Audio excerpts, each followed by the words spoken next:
Good Hello, intro. everyone. It is a good intro, isn't it? Hello, everyone, and welcome to SAFC Fan TV. I was going to start, but Greg started speaking, so we're fine. It's our first time doing this. We'll move on. So, how are you doing today, Greg? You all right? I'm good, thanks yourself. Not too bad, thank you. It was Good, good. certainly it's one of those draws that you feel better of at the end because you were the one who got the equaliser rather than the other way Mm, around. yeah, I agree. I think at the end of the day, when you really think about the whole aspect of the game, probably 1-1 draw was fair. Mm. But it's also one of those games where you kind of expect more, really. Yes, and just for those of you who haven't met Greg before, me and Greg used to have a season ticket next to each other for many years at Stadium Light, and then I became a dad, so I've had to stop going. And Greg's soon to become a dad in July this year, so your life's going to get harder, mate. I'll tell you. I'll tell you now. So that's also why he's been banished to the bedroom to do this show tonight. He does have a Sunderland setup in his house, but not Yeah, tonight. it's the Sunderland setups in the office. Yeah. The office and the spare room is currently being torn apart. So yeah, maybe next Happens. show, hopefully. Yeah, maybe next show. And what before it goes into a nursery and you lose everything you ever had.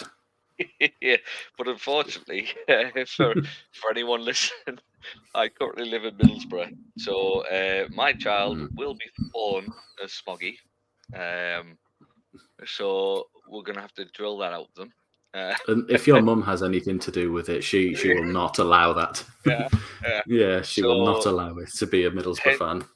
hence why the nursery is going to be still full of Sunderland memorabilia and Phillips, Quinn, Reed, Ball, all that exactly, sort of good stuff. exactly. Yeah, exactly. Peter Reid. Yeah. So just while we're talking about Peter Reid and good managers, I think just some quick fire questions, just so the fans get to know roughly where you're at Yep. the moment. So, are you Beale in or are you Beale out? So, uh, very good question. Currently, so obviously when it was first announced, my first thoughts were the same as probably 90% of the Sunderland fans being like, be allowed. We don't want him. What's his credentials? What's he got sitting behind him? Sort of thing, Hmm. Um, and I think a lot of us were all Tony Mowbray fans, and I was very much a Tony Mowbray fan. I thought what he did with the young squad that he had at the time, especially last season, did absolutely fantastic. And still, even leading up to this point this year, I thought he did a great job. We all knew at the end of last year that as soon as the playoffs finished, and there was all the talk about Tony Mowbray's getting sacked, that we heard maybe on Talk Sport or BBC Radio or whatever it was. I think we all knew that as soon as there was a string of games where Tony Mowbray didn't do a good job, that was it. He was gone. And yeah, fair play. Tony got shifted on, few games on. He had a string of bad results, and that was where it went. Hmm. Beale, Beale. So I this this was seriously quick feel like, fire just for everybody else. Quick fire. sorry, it's like It's fine. It's fine. Quick fire. Come on, Beale in or Beale out. That's right, what people are here right. for. Beale out, Beale out, Beale out. Beale out. Okay, that's Yeah, fine. Are you a Beale out. Speakman fan or not of the model that he runs at Sunderland at the moment? Of the model, currently, yes, Very I good. am. Okay. Yes, KLD. yes, Yes, what? yes. I enjoy how he's integrating with the fans. And I enjoy how he's trying to, understand what Sunderland Football Club is. Mhm. I feel he's still very young, and I He's feel been like poorly currently what. advised as well. Yes, that's what it is. He's been poorly advised. He's a young guy that needs to find himself in the way of what Sunderland is, and currently he's been poorly advised. However, I still believe he can come good. Yes, I think so too. I mean, so I've been on many times. So my one was always I like KLD and Speakman. I've got, there's things they've done wrong. They're not perfect by any means. No one is. But when you look at where we came from, and that was briefly what I was trying to find on my phone because I think I took a screenshot of it earlier on. That was the team that they first put out. That was the first team that Sunderland put out when they were in charge, which was Lee Burge, Max Power, Jordan Willis, Tom Flanagan, Callum McFadzine, Grant Ledbetter, Scowen, can't remember his first name, Josh Scowen, Jack Diamond, Aidan McGeady, Aidan O'Brien, Charlie Wyke, and then on the bench, Gooch, 09, Sanderson, Embleton, Remy Matthews, Carl Winchester, and Jake Vokins was the first team they had. Now, regardless of where we are in the league, what happened at the end of last season, what happened this season so far, you cannot tell me we haven't made good progress since then. I don't know what game it was. They have done good. However, they are making a few unhappy people, shall we say. Things like not signing a striker, which, based on the first half of the season, we're screaming out for, yet they let one go. Now, I know it looks a bit different today. Rusin scored today. That's his second goal. So you're hoping, okay, maybe he's getting a bit more integrated, and we all know he runs his socks off, and he sort of plays a bit like 09, but just quite early on 09. He's not Mr. Sunderland yet, but he's got that sort of, well, I'll just keep going. And I'll get another chance, and I'll get another. He needs Kevin Ball to give him a quick kick up the arse, doesn't he? Yeah, exactly. Just a bit, something like that. But I mean, with his goal today, I don't know about you, but when Clark got the ball, sort of cut back and played it out to him, I thought, in my head, I actually thought, hit this. And then when I saw who it was, I actually went, please don't hit this. Just because of how our strikers have been so far. But Chris Packett hands from the keeper, bought a ticket, won the raffle, that type of stuff. What did you make of it? I know, I agree with you in a sense, but I also think to myself, let's think about this objectively in terms of the ball's being played out Rusin, right? Mm-hmm. And where is he? He's on the right-hand side of that box, 18-yard box, right? What else has he got to do? Because at the end of the day, who else is going to be in that centre side? Who's going to be in that box to actually finish it off if he squares it, right? Yeah. So what other furthest man forward? Exactly. What other opportunity did he have? Yes, he took a risk, and let's be honest, really, I mean, it was a bobble, but probably the keeper should have saved it. Dipped in front of the keeper, which is what they always say makes it harder for the keeper. There was another angle where it looked closer to him the first angle, and I went, oh no, I didn't go, oh no. But it sort of went through his hands, and it was like, oh wow, it's gone in. Then you saw it, and he was at full stretch, but it still was like against his hands, and he should have got it. His hands still weren't hard enough to keep that out. No. And listen, I was over the moon for Rusin, because he's one of those guys where he's coming to the club and he does work his socks off, and I love seeing him work his socks off, just like 09 did when he first came in. However, he has struggled of past. But I'm hoping this one in recent times. What's it? The second goal in the last month? Second goal in about 6 games now. I think it is. I'm not 100%. I'm hoping this might just be that little bit of confidence.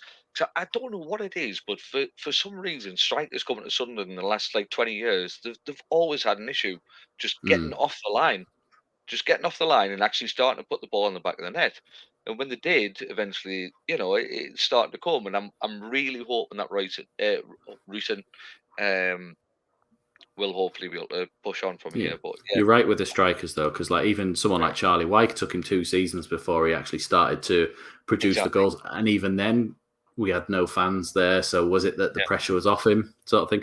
Ross Stewart came in January. I think he scored a couple, but he couldn't get in the team ahead of Wyke. Wyke goes, and he literally just hits the ground running it from the August, and goals lead us to promotion. And then last season, a bit injured, but still good record there. You look at other strikers that we brought in: Kyle Lafferty, Will Grigg. Yes. I'm trying to think. There's probably Will Grigg. The less we speak about him, the better. Yeah, he's always the measuring stick when we talk about transfers and spending money that we shouldn't. So it was always like, do you remember when we threw 4 mil at Will Grigg? How did that turn out? Yeah. So I mean, I like yourself. I'm pleased for him. I think he certainly was an improvement on Bairstow when he came on. And you know, I like Bairstow. I've got nothing against him or anything like that. He's not working with the team at the moment. I think what I found today with Bairstow is that so without Pritchard, we're trying to find that killer pass in the final third right now. And one thing I noticed today is that our defence was so separated from our midfield, especially when we were attacking, because we were expecting to try and push the midfield to support the attackers. Mm-hmm. And the problem was is that Borough were constantly trying to hit us on the counter attack. With that, where was our midfield? They were all trying to support our attackers. Mm-hmm. And with Attacker. or dear attacker, singular. yeah. You ain't no plural there, baby. Yeah. When it came to actually attacking, to try and spot Bairstow, I think the issue is right now playing by himself. Bairstow, I don't think he's a player that plays up top by himself. I think he's a player that plays up top with someone else, and that's fine. That's great. That's maybe how Chelsea wants to develop him. That's maybe how they want to make him come forward in the future. But right now in the Championship, that don't work for us. No. And I think the biggest issue is that he'll run about, he'll put himself about, but he won't work like Rusin will. And I think right now, Bairstow probably isn't what we're after. Yeah, Really. I was saying to someone earlier on that I think if you asked me on strikers who I would start in an order, I'd probably start Rusin just because he runs around like a headless he's got chicken. the most goals out of all our strikers with 2. But I would then still put Hamia second over Bairstow. Yes, and I'll agree with you on that. I will agree with you on that because as much we as started Hamia swinging might crosses come in on, today, and it was like, where is he? This is exactly who we need up top. exactly. There was a moment in the first half where Trey Hume banged in an absolute beautiful ball straight in the centre of the box, and we all just sat there and went, "Where the friggin' hell's our attackers?" We were all hoping that someone was going to be there, and even no offense, Clark, but even to the point where there was no one at the back post. Yeah, we were hoping it just rolled out to Clark on the left, and then he did something to come back in with it. Exactly. But no, I think I'm kind of with you. I don't know what it was. I really hoped that my ender would maybe produce, but he obviously he mustn't have been doing well in training, and he's obviously went out on loan now. Yeah, and I think I hope he does well. But he came in, got injured, and then I think has found it hard to get a chance and go in there. So I think they've done the sensible thing of going, well, let's get him out playing instead of just stalling him for another 6 months and that, and then we'll assess again in the summer. But it's one of those that when we then didn't bring in another striker, you're a bit like, well, hang on, like, no, what have we got? I know we've got 3 and we only play 1, so that's where you're kind of all right. And Barr and Bellingham can both sort of play a false 9 up top.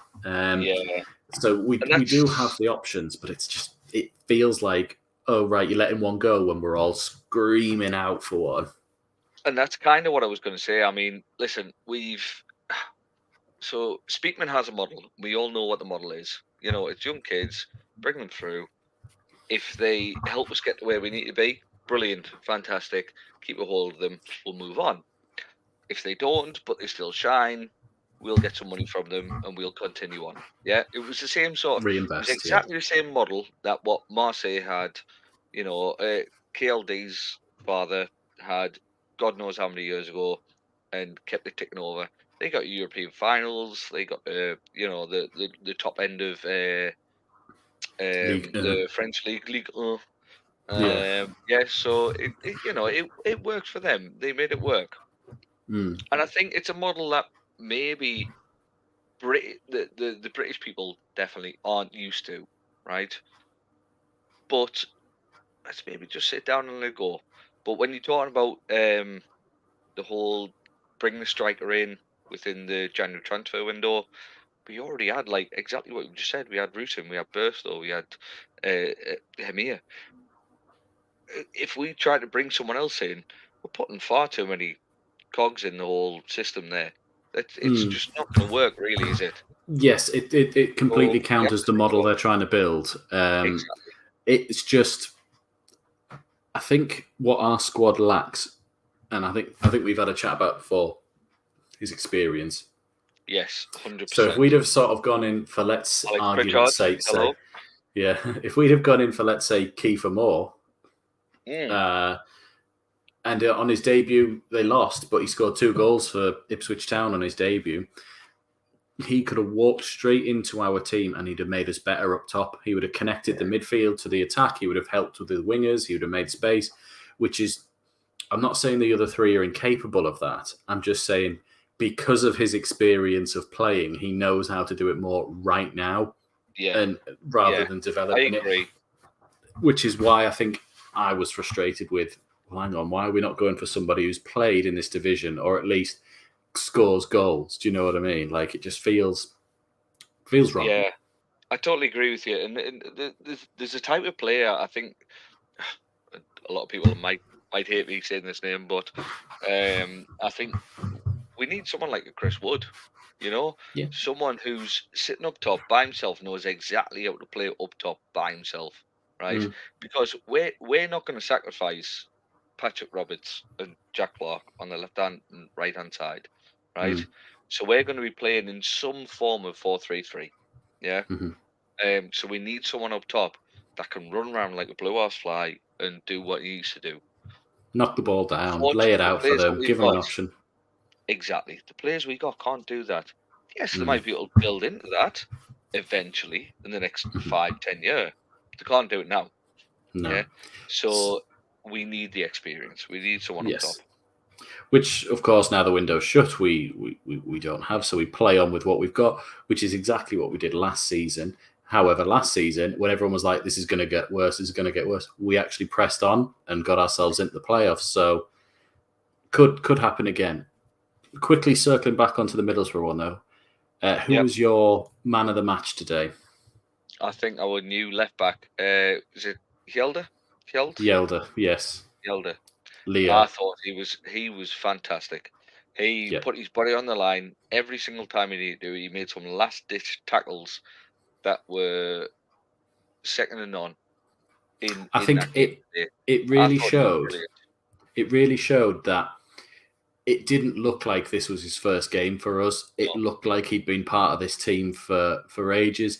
He looked so composed. But there's a couple of times I thought, oh God, you're in a tight spot here. And he just span on the spot and just walked out of the thing and just picked a pass or a 1-2. He was getting forward as well to help Clark, which is he's what he's been missing for a while with someone like Sirkin not behind him. Yeah. So it was one of them that now looks like you go, okay, he spent $2 million on a guy who hadn't played much for Leeds.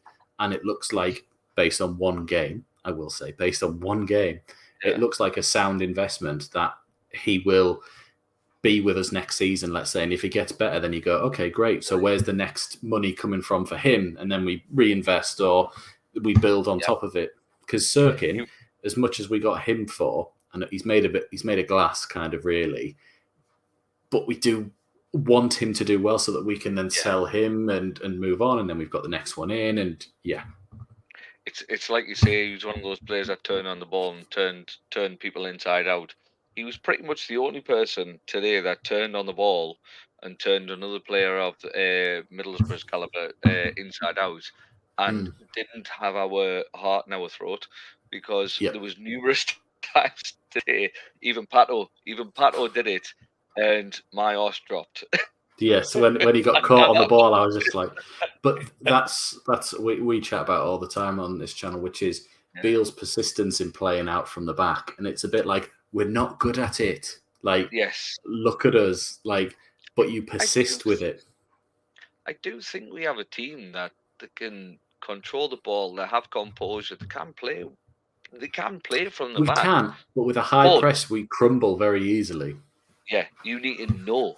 You need to know when you play that. Don't do it every single Newcastle time. at home is not one of those games.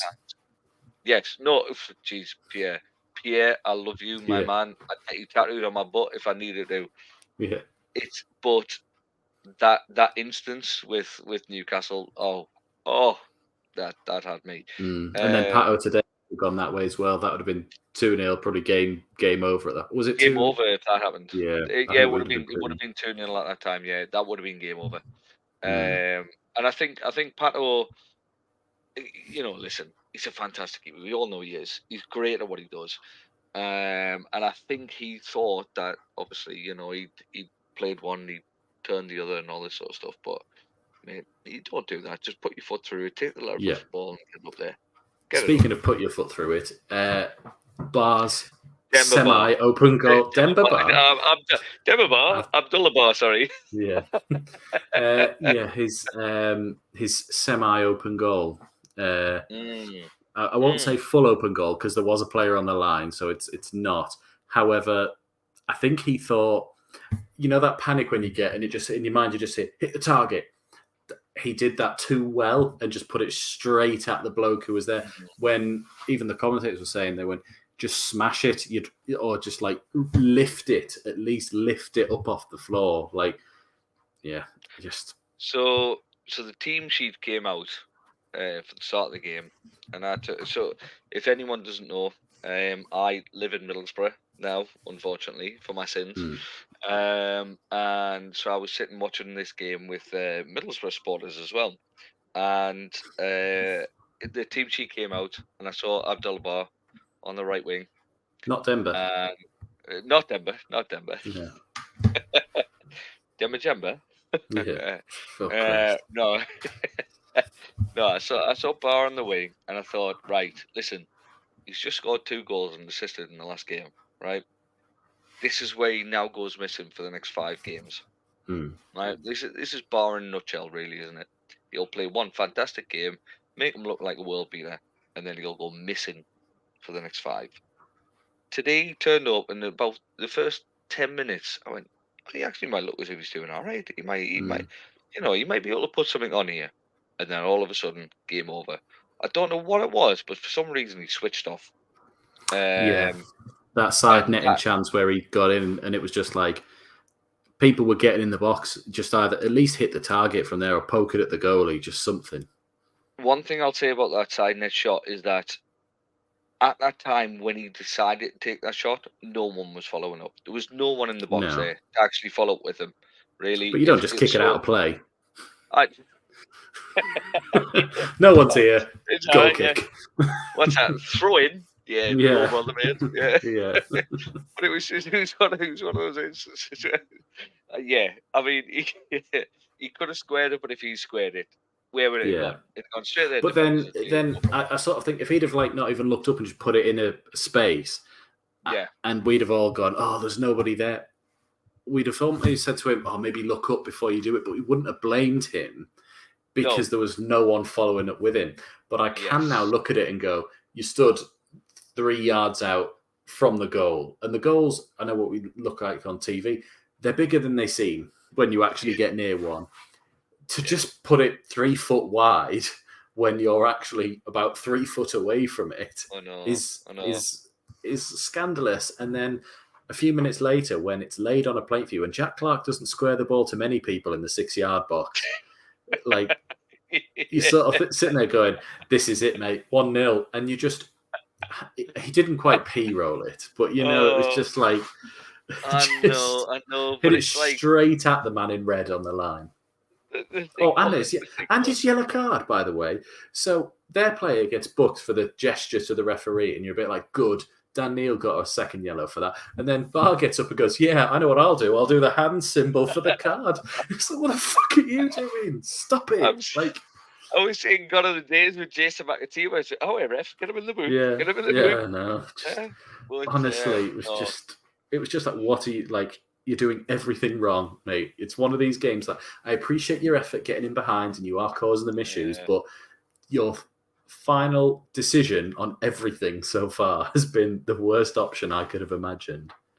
I mean, I think one of the things when it comes to listen, Mason Burstow actually really did very well, keeping hold of the ball, getting that ball square to Jack Clark.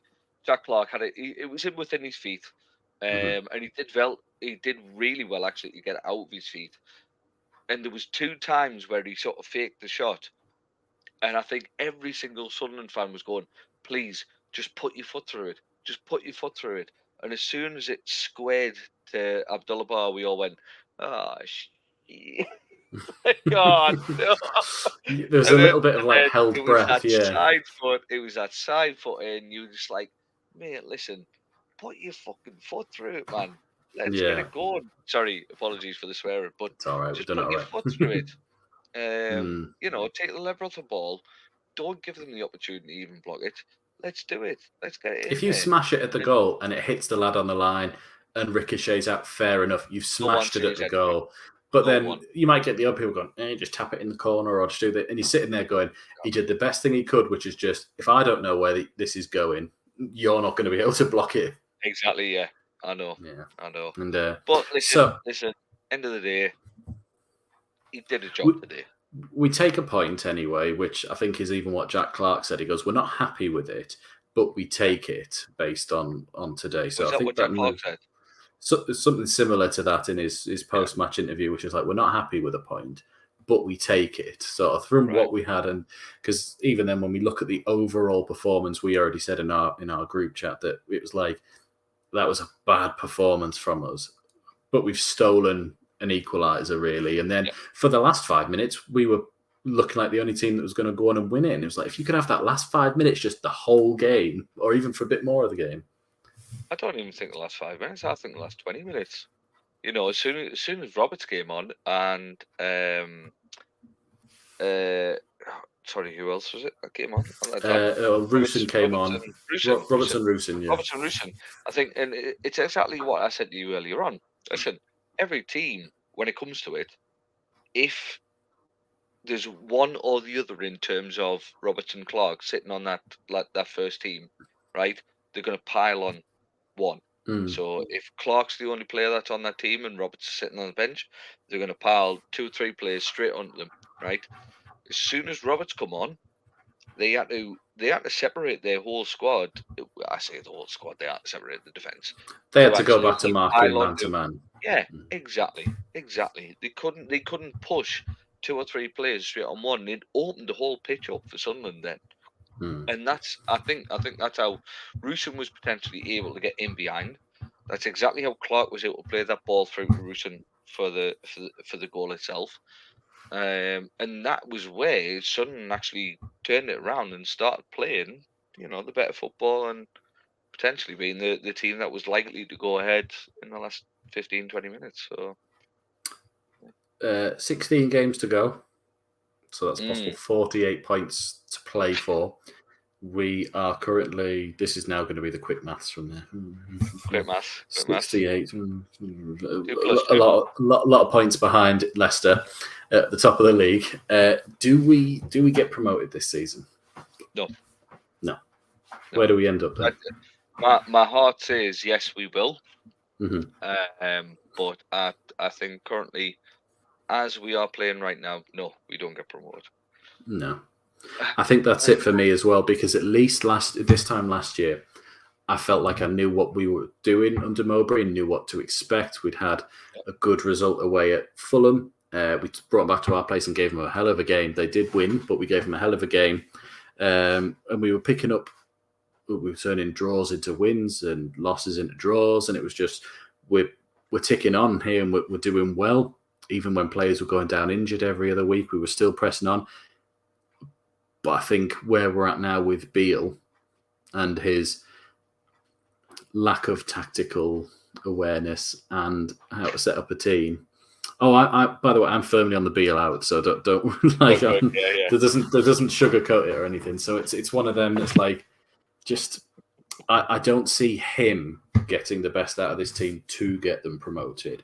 Whereas I think someone else could get more out of this team. And if we so say, for example, it's not going to happen, but let's say if we'd have gone Will Still instead and got him his team behind him, even if we'd have done the same in the transfers and sort of said, look, we haven't got money for the players, you've got to stick with what it is and done this. I feel he would have been getting us more points and a more sort of dogged performance in games where it was like we were going for it, or at least we were stronger in games. So like, I don't think he goes into that Newcastle game with as much respect as we were trying to give them, and as much sort of like, I think he's a nasty person, and like I said to you today, when some of our players need to be a bit more horrible to people. They're all too nice. Yeah. And I think one of the things as well, when we've gone through this instance with the change of managers, and Tony Mowbray, he was a fan favourite. Everyone liked him. Whether you agreed with what he was doing on the pitch, right, and tactics he was putting out, still people liked him, right? Hmm. And then all of a sudden, Tony Mowbray's gone. Yeah, that's Mhm. fine, no problem. And then there was talk of the Will Still, yeah, Yep. and Will Still sounded like he was going to be a fantastic prospect. He was going to be something that potentially could, do what he needed to do. And then there was all this money that needed to be involved to actually get Mowbray's contract over there. And then then Beale came in, right? And no matter what happened, regardless of, there was nothing that he had behind him that backed him up to say, this is why I deserve the job over Tony Mowbray, right? Yeah. We're talking about Tony Mowbray, who's been championship manager for God knows how many years, yeah, and he was done God knows what with however many teams, and we're talking about a guy who's been second fiddle to Steven Gerrard at Rangers for a couple of years, sort of He did thing. all And right we're for not 9 saying games at QPR and then was bang average. Did terrible at exactly, Rangers by Rangers and SPL standards. I think he finished 3rd one year, which I don't know how you manage that with Rangers in the SPL. exactly, and we're now being told to accept him. Mm. And unfortunately, sometimes fans can be a little bit fickle. But in this instance, I'm telling you now, there's no fickle involved here. No. I think 99% of fans didn't agree with it and probably won't agree with it still till now. Yes. Like, don't get me wrong, we always say the same thing. I want a manager to succeed. Like, I would Yeah, be daft yeah, if I 100%. didn't. But what I've seen in the very little time he's been here so far, I don't see any sort of like plus point yet in the way has he improved us from where we were under Mowbray? No. Has he got any player playing better than Tony Mowbray had? No. Nope.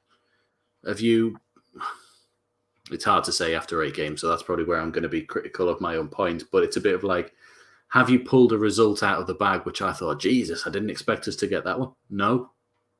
Like, But the thing is, though, I'm the first to say when Tony Mowbray first came in charge, I wasn't a fan because no. we all have our perceptions. We all understand what we think certain people are and certain managers are. Okay, that's fine, right? But Tony Demba Ba. Mowbray, Demba, Tony Mowbray totally turned me around, and I bought into what he was trying to do and what he did with them young players and the average age of this squad to try and bring them through to where they are now. I really bought into it and I fully accepted what he was trying to do. Mm. Yes, I didn't agree with some of these tactics at times. However, at the end of the day, look where he's put us. Look where he did put us. We can't really question that considering a couple of years ago we're languishing in League One and struggling to even get a win, never mind a draw. You know what I mean? So Yeah. it is what it is, but yeah, Michael Beale, I don't buy it right now. No. And But I'd love to be proved wrong. yes, and that's the case of all of us. We'd love to be proved wrong, and he Yeah. wins the next 16 games and gets maximum 48 points, and you're a bit like, wow, unbelievable stuff. What an absolute manager this was. What a coup that was by KLD and Speakman. What foresight from them, but unfortunately we live in the real world where we can see things. Are they And bringing Quinn and Keno back, are they? yeah, exactly. So yeah. I don't know. Most of our shows now, we try not to, but Beale always becomes a talking point, and so do the owners. I think it's just the way it is at the moment. It is. So I'm trying to just quickly check in what our next match is, just while I'm having a look on here. It's Plymouth at home next week Plymouth. on the 10th. So I don't know. I think Plymouth have had a bit of a drop off, but they lost their manager to Stoke City recently. I think they won yesterday. They had a drop on last time we played, and we still lost. That's just Sunderland now, so Yeah. that can happen. It's a long way to travel, you know. It is. But then again, they have to travel to us this time. Yeah, So, exactly. At least they've not made it yeah. like a Monday night game like they used to for Sunderland and Portsmouth. It's 8 o'clock kickoff Monday night, and you're like, cheers. Yeah, 15 hours on a bus. Thank you. That's just what I wanted. Got work tomorrow. No, I think Plymouth. Well, it should be a game we should be looking to capitalise on. Definitely. I think he has to go for the win. Just as our final thoughts here, he has to go for the win at home to Plymouth. And then you can at least say, oh, he's got 7 points out of 9. Like, is he getting somewhere? What's he getting out of it? Whereas anything, I mean, I said to Mike, who does the show with me as well, that it was like each time he wins, he buys himself a week. For me, yes, I agree. And because he got a draw today, I'm a bit like, really, I should be like, nope, out you go. That's not acceptable. And part of me still wants that, but I don't know if that's just my bitterness from before, or if I'm just sort of going, I've seen it, like I know what you're doing. Like, I think I'm with you on that one. Like, you know, when you objectively, you know, take a step back and actually think about it. Yeah, if it was a draw today, you'd probably go, yeah, fine, sound. But because I think we don't like Michael Beale, we're blinded. You know, it's like rose tinted glasses sort of thing. It's like we have one idea about this man and we want him out, basically. Yeah. Listen, we need to give managers more time. We can't just. But not this one. Jump around. Not. Yeah. Not this one. We need to give a manager we like who's good more time. Listen, but not this one. So he comes out and he's like, "You side's the best. Which side's the best?" And I'm like, "Oh no, don't do it. Like, get rid." To be honest, he just looked clueless today when they videoed him half the time. Yeah. He just looked like Sorry, I've got the dog trying to get it. Oh, don't worry, sorry. So we've done our time anyway. So thanks everyone who's been watching and listening to the show tonight. Bit of a Middlesbrough breakdown just because it was on the same day as the game. So we'll see you all, I think, on Thursday. There'll be some of the lads on and lasses for Thursday Night Live. So Greg, do you want to say your goodbyes to everybody? I will say my goodbyes to everybody. Cool, thanks, nice. And if Jacob was here, he'd be saying keep the faith and all that. But thanks everyone for watching. We'll see you again next time. Take care now. Yeah, maybe.